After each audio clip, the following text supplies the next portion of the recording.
donc on repart à zéro là. Philippe Jarry, ancien de chez Airbus, vous avez derrière vous un avion qui a une histoire. Pouvez-vous nous en dire un peu plus?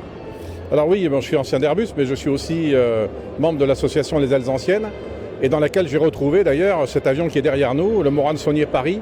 Il se trouve que c'est le numéro 24. Et ce numéro 24, c'était l'avion que mon père pilotait lorsqu'il était général, commandant les forces tactiques dans l'Est de la France. Et il avait à sa disposition ce Morane Saunier numéro 24, qui était son avion taxi. Alors vous vous rendez compte que pour moi, retrouver des années, des décennies après cet avion-là, je le bichonne un peu plus que les autres. Pour moi, il a une signification encore plus importante que les autres. Alors, comment l'avez-vous retrouvé? Vous dites que vous le bichonnez, c'est-à-dire, en quoi ça consiste le bichonner? Alors en fait, l'avion était déjà en très grande partie restauré par des gens d'Ailes Anciennes. Moi, j'ai découvert son numéro sur la dérive. Et ce que je faisais notamment, c'était dans les visites du public, expliquer ce qu'a été la carrière de cet avion. Car un avion, c'est pas seulement une masse, des dimensions, une forme, c'est aussi un service qu'il a rendu. Et donc le travail des guides dans cette association, c'est de faire comprendre au public quel était le rôle de ces avions-là et le service qu'ils ont rendu au pays. Mais alors, comment les Ailes Anciennes l'ont-ils récupéré? Où l'ont-ils trouvé? Et dans quelles conditions? Alors ces avions, quand ils sont mis à la retraite par l'armée de l'air, par exemple, ils rejoignent en général une aire de stockage qui très souvent est la base aérienne de Châteaudun, qui est la grande aire de stockage des anciens avions qui ne sont plus en service. Alors ils sont mis sous cocon ou bien simplement parqués en attente. Et les Ailes Anciennes, évidemment, ont toujours un œil sur ces aires de stockage où les avions s'abîment et risquent de disparaître. Et le hasard a fait que Ailes Anciennes a pu mettre la main sur celui-ci.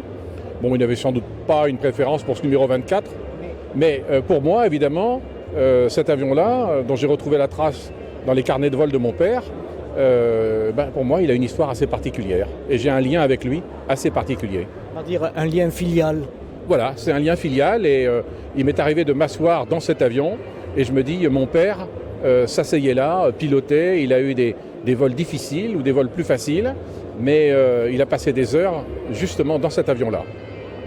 Avec ou sans micro, avez-vous des documents justement où l'on voit votre papa à bord de cet avion ou sur la base aérienne? Non. Non, vous savez, c'est un peu un regret que j'ai. Les gens ne se prenaient pas tellement en photo comme aujourd'hui. Aujourd'hui, tout le monde prend des photos, c'est beaucoup plus facile. Mais bon, et puis ils considéraient que c'était leur vie de tous les jours et ça n'avait rien de particulier, rien d'exceptionnel. Donc c'est très rare de trouver vraiment la photo de la personne que vous cherchez avec cet avion-là. Et quand vous étiez donc enfant, avez-vous été à côté de cet avion?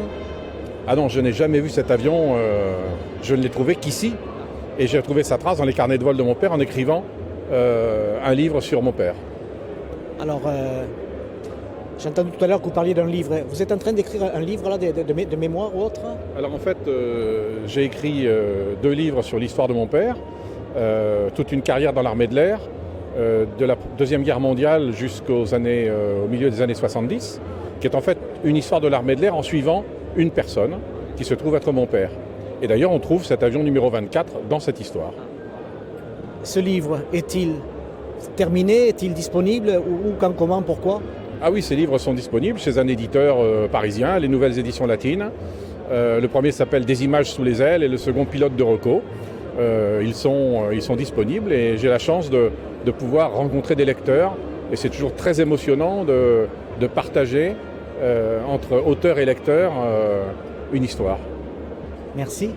Avec plaisir, merci. Attendez, je vais noter